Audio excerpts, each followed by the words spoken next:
Yo, what's up, Internet? My name is Anthony, and today we're continuing our NFL Power Ranking series.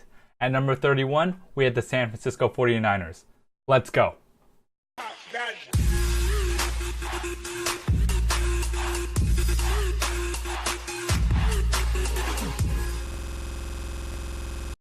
The Niners were expected to be a bad team going into 2016, and they didn't disappoint. They lacked talent all across the board, and Chip Kelly couldn't work his magic.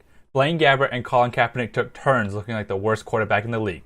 The biggest thing that happened was Colin Kaepernick kneeling in protest during the national anthem. The team was horrible on offense and defense and wouldn't have been noteworthy had it not been for Kaepernick. The Niners cleaned house and made new changes from top to bottom. John Lynch was hired as the GM and Kyle Shanahan was hired as the head coach. Both of these guys are new at the job, with Lynch having no previous front office experience. Colin Kaepernick was rightfully let go since he was never able to develop as a passer. Brian Hoyer is brought in to be the starting quarterback, with Matt Barkley as the backup this season. The Niners got a bunch of players in free agency, and none of them were noteworthy. The Niners nailed the draft. They got Solomon Thomas and Reuben Foster. The Niners didn't really address the offensive side, but they needed talent all across the team. This draft was loaded on the defensive side, and the Niners were able to add two top 5 talent players in this draft. Lynch did well and thought long-term when he drafted. On offense, there's Carlos Hyde and a solid running game, but not much else. The offensive line was okay, but there simply aren't playmakers. The wide receiver and tight end corp are dreadful and can't make any plays.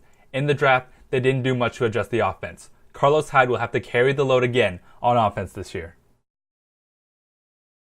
The Niners have nice pieces on defense to begin with in Eric Reid and Navarro Bowman. The defensive line has potential with DeForest Buckner and Arik Armstead.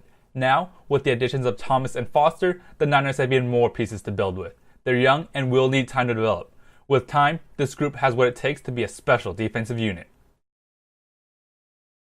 The quarterback situation is where the big problem lies. They have no quarterback to win games for this team.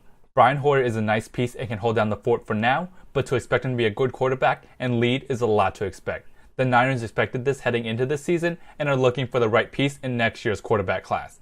As of right now, the quarterback situation in SF looks bleak. In the best case, this team looks promising at 7-9. Kyle Shanahan is able to pull some magic with the offense and make it seem not terrible. Brian Hoyer looks like a manageable starting quarterback. Carlos Hyde is able to carry the load. The pieces on defense are able to pull some games out. Eric Reid, Navarro Bowman, and other veteran defenders stop games from becoming blowouts.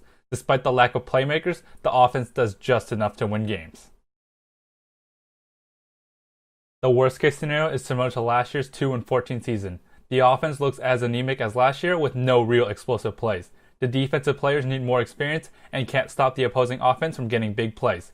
Brian Hoyer plays like the below average quarterback he is, and the lack of talent is apparent. Overall, the team looks a lot like the team from last year. The Niners are going to be slightly better than last year at 3-13. The worst case is similar to the likely case. The defense shows some promise, but can't make up for the offense. Brian Hoyer is okay, but there just needs to be more playmakers around besides Carlos Hyde. The Niners have an early draft position and look to grab a quarterback. And there you guys have it. At number 31, we have the San Francisco 49ers. Overall, this team lacks talent, but looks to be in good hands with Kyle Shanahan and John Lynch. They're probably getting a quarterback in next year's loaded class. Thanks for watching, guys.